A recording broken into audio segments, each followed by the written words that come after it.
So could New Jersey be the site of another winter storm on Super Bowl Sunday? People are paying thousands of dollars to sit outside and watch the game. The weather's not expected to be great. King 5's Glenn Farley is looking at the weather risks and says what's happening back east is directly tied to our dry weather here in the west. Glenn. It absolutely is. So let's go to the board here. Here we are in Washington State. And if you follow the jet stream down here, it goes south. And then it goes way up here in the north and the northeast, bringing a lot of cold weather down in this direction. So because of this, we have this. And what may happen come Super Bowl Sunday may be kind of a chilly day. Inside MetLife Stadium, it's the grounds crew practicing for Super Bowl Sunday. If there's snow for the Seahawks and Broncos, these guys will be out.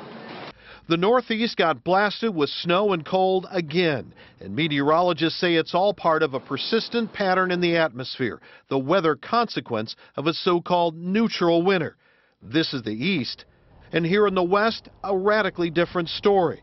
In Washington, October through December are now in the books as the second driest on record, leaving bare ground on ski slopes and breeding summer-like fire conditions in California. One of the things that you see during neutral winters often are large-scale blocking patterns. So a week and a half out, can anybody forecast the weather for Super Bowl kickoff? King 5's Rich Marriott is an expert in winter weather, shows us how more than a dozen computer models today agree on that same jet stream pattern, leading to blizzards in the east and dryness in the west.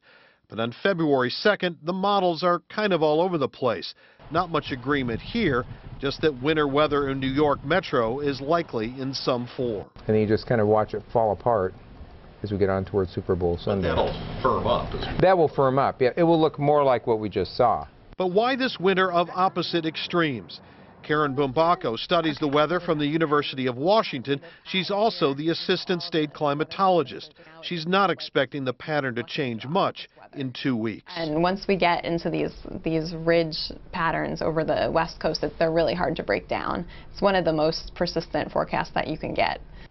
So how seriously is the NFL taking this? Well, the word is that they have 3 meteorologists on staff 24/7 just looking at models, looking at what's going to happen. Now tonight on King 5 News at 6:30, I'll look at just what climatologists are saying, whether this pattern could eventually break.